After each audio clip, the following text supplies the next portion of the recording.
Hello, grade 7 students, and welcome to today's Explainer. I am so incredibly thrilled to have you here. If you've ever looked down at your dinner plate and wondered exactly how all that delicious food actually made its journey to your table, well, you are in the exact right place.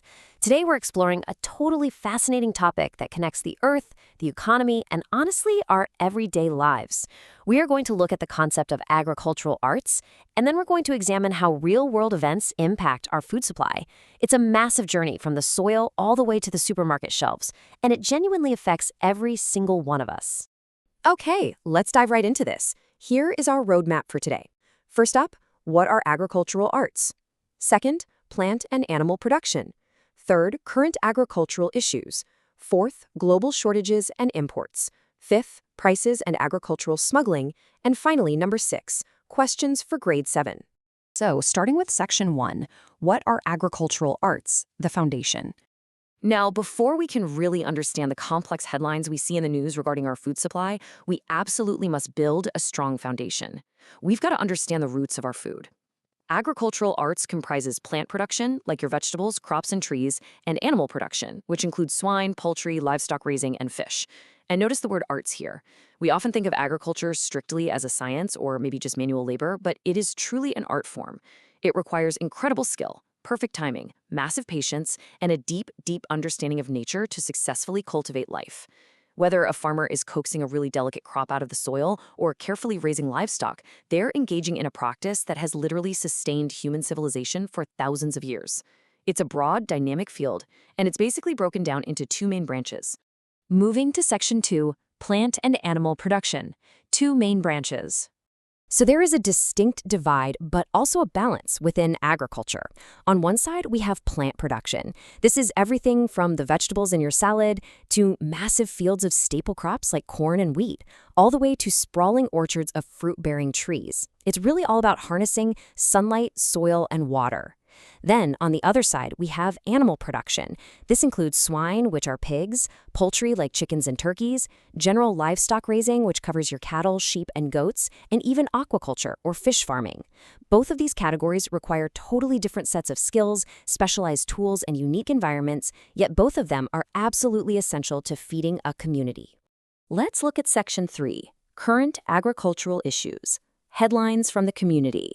You see, these aren't just concepts from a textbook. These are active, ongoing situations impacting local communities right now. We've pulled 4 major themes from recent news clippings regarding our food supply.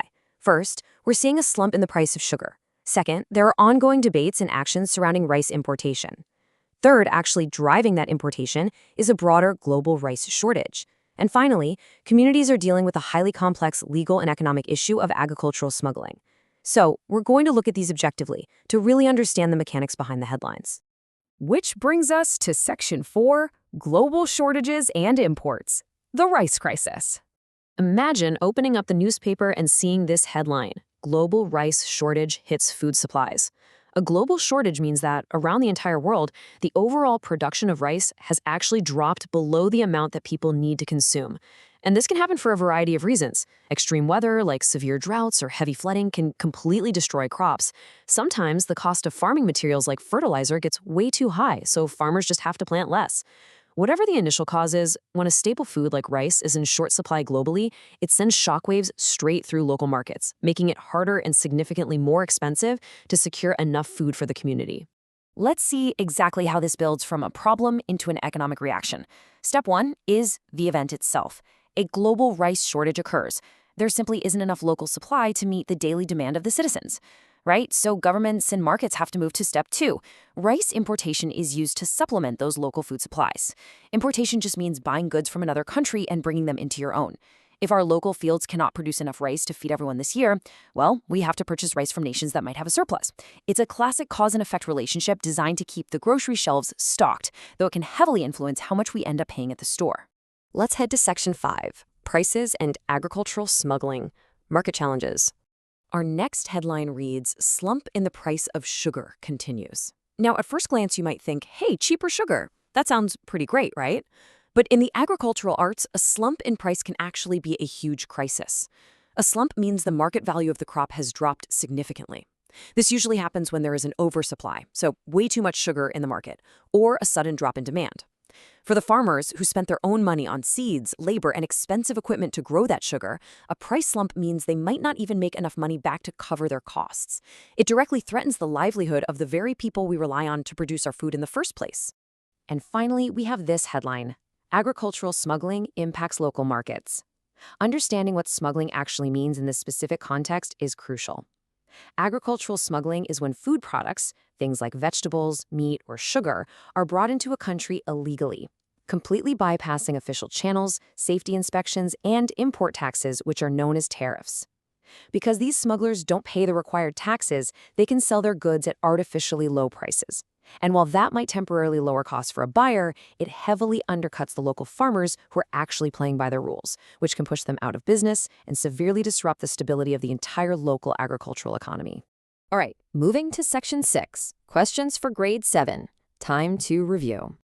You guys have been absolutely fantastic listeners, and now it is time to review. Let's see just how much you remember from our investigation today. Here is your very first question. Think way back to the beginning of our explainer. Based on our definition of the agricultural arts, does raising swine, which are pigs, and poultry, which are birds like chickens, fall under plant or animal production? I'll give you just a second to think about it. Well, if you said animal production, you are entirely correct. Remember, plant production is for our crops and trees, while animal production focuses entirely on the livestock we raise. Okay, next question. This one asks you to kind of connect the dots. How might a global rice shortage force a country to increase its rice importation? Think about that cause and effect we just discussed. When there is a shortage, local harvests simply aren't enough to feed the population. Therefore, to ensure everyone actually has enough to eat, a country has to look outside its borders and import or buy in rice from other countries. It's a direct, necessary response to a lack of local supply. And that brings us to our final big picture question for today. Considering the very real-world issues we've talked about, like the slump in sugar prices and the serious economic impacts of agricultural smuggling, I want you to look around. What agricultural issues are most affecting your local community's food supply today? I'd love for you to take this question back to your classroom, discuss it with your teacher, and maybe even take a look at the news in your own town. Understanding the agricultural arts isn't just about knowing how things grow, it's about understanding the incredibly complex world that brings that food directly to your plate. Thank you so much for joining me today, Grade 7. Keep asking those great questions and keep exploring.